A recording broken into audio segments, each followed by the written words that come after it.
धात रोग क्या है और इसके लिए क्या करना चाहिए, ये एक बहुत इंपॉर्टेंट सवाल है। इस बारे में बात करते हैं। मैं डॉक्टर प्रवीण त्रिपाठी हूँ। मैं एक कंसल्टेंट साइकेट्रिस्ट और सेक्सुअल डिसऑर्डर स्पेशलिस्ट हूँ। तो धात रोग क्या है?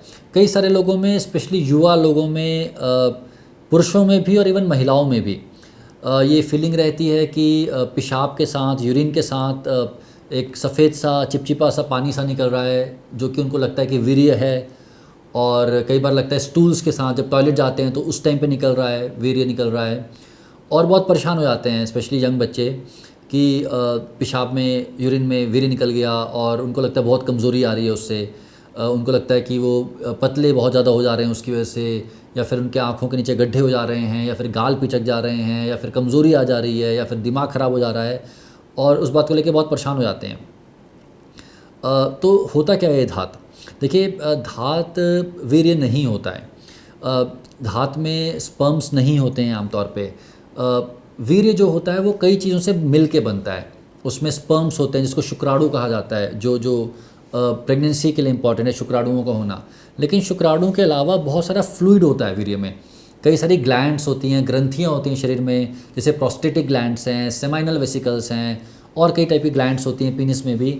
और ये सब एक फ्लूइड सिक्रेट करती हैं, एक पानी सा सिक्रेट करती हैं, और वो पानी और शुक्राणु मिल के वीर्य बनाते हैं। अब कई बार होता है कि ये जो ग्लैंड्स हैं इनके अंदर फ्लूइड तो बनता रहता है। कई बार ये फ्लूइड जो है वो आपका यूरिन के साथ पास हो जाता है, क्योंकि जो चीज़ बने जा रही है कितना स्टोर होगी, कई बार वो बाहर आ जाएगी। और वो जब बाहर आती है तो वो फ्लूइड सा दिख जाता है या फिर फील हो जाता है, और लोग परेशान हो जाते हैं कि ये तो धात बाहर आ गया, फिर वीर्य बाहर आ गया। कई बार यूरिनेशन के स्टार्टिंग में, शुरुआत में या आखिरी में वो बाहर आ जाता है, और लोग बहुत डर जाते हैं कि वीर्य बहुत इंपॉर्टेंट है और वीर्य का नाश हो गया और वीर्य ख़राब हो गया। लेकिन देखिए, वो ग्लैंड्स का फ्लूइड है, वो वीर्य नहीं है, और उस ग्लैंड का फ्लूइड निकलने से कोई नुकसान नहीं है। एक बात समझिए, अगर एक रास्ता है जिसमें से अगर फ्लूइड निकलता है और बहुत टाइम से निकला नहीं, तो वो बंद हो जाएगा, जम जाएगा। तो शरीर का एक तरीका है फ्लूइड निकालते रहना, ताकि ये सब दिक्कतें ना आए। इससे आपके शरीर में किसी भी प्रकार का कोई नुकसान नहीं होने वाला। तो जो आपको लगता है कि कमज़ोरी आ गई, थकान आ गई, क्यों होता है? इसलिए होता है क्योंकि आप डर जाते हैं।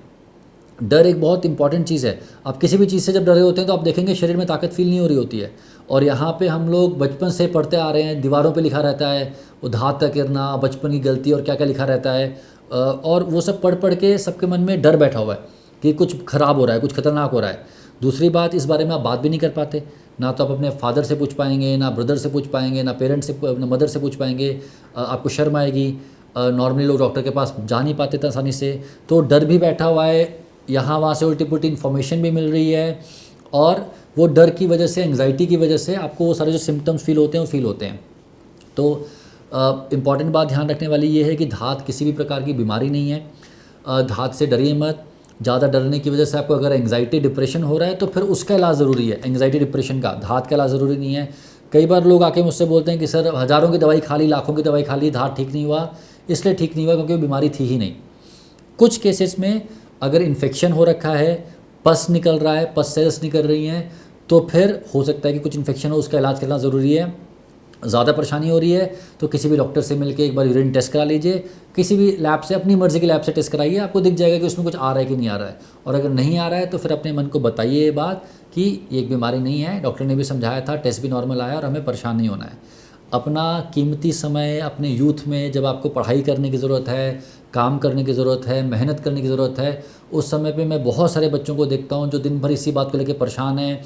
यहाँ वहाँ उल्टे पुल्टे वीडियोस देख रहे हैं, उल्टी पुल्टी दवाइयाँ खा रहे हैं, बिना कारण के दवाइयाँ खा रहे हैं, पैसे ख़राब कर रहे हैं, समय ख़राब कर रहे हैं, अपनी लाइफ का इंपॉर्टेंट टाइम ख़राब कर रहे हैं।